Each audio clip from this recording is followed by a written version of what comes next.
Oh, to just tune in how it is to be up here and see all of you. So many friends. So keep awake for now is the last thing he said. When I was getting tired on the night of the 27th of March, and I asked about going to bed, and he said, keep awake for now. It's my sutra for life.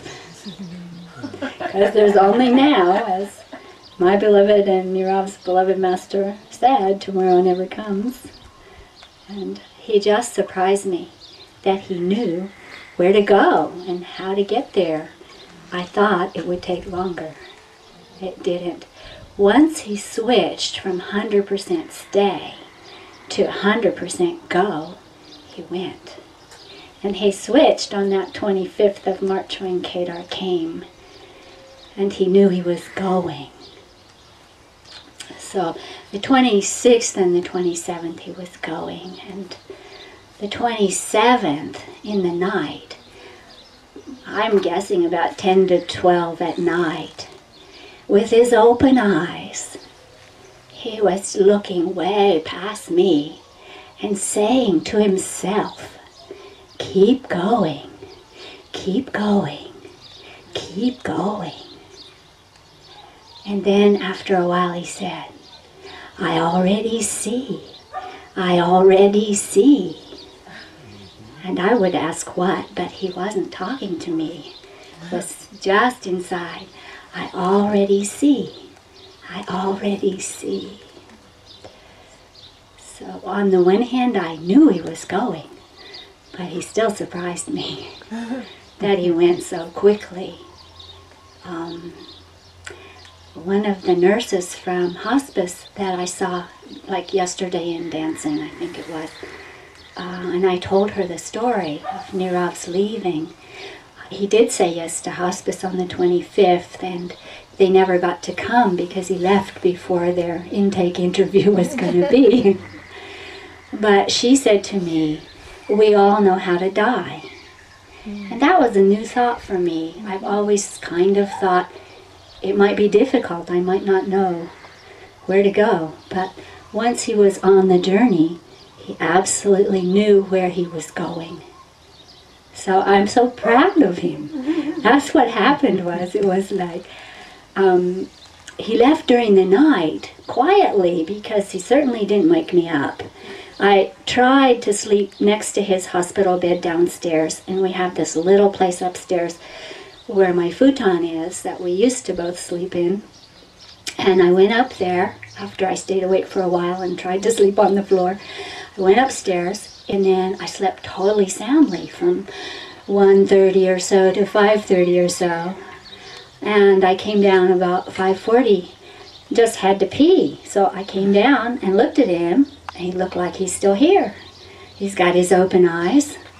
I thought maybe he's waking up because I'm coming down the stairs. So I went in the bathroom because I thought he's still here.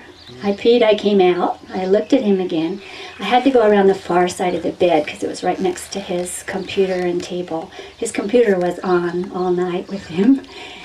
And I forgot to say that luckily I asked him that evening on the 27th, do you want to wear your Osho hat? And this is the Osho hat. That belonged to Osho, that came to him during these last months. And he said, yes. And I said, do you want to wear your mala from Osho? And he said, yes. So he had them on him when he was going, which I'm so happy I did. And when I saw him, I came around the bed and I looked at him. I could tell he was gone. I didn't have to look for breathing or heartbeat or anything. I just could see. He's not in the body. But I felt him. I just felt the energy of love. I felt the same as when he was in the body. He's here. And I was so calm. I just looked at him and said, oh, you're gone. You know? And it was just a surprise. And I was coming down ready for the next day, which had been quite strong for the last 3 days, you know. So in one sense I knew, and in one sense I was totally surprised, you know. I'm going to give myself the option to sit down and get up again later when I want to say something else.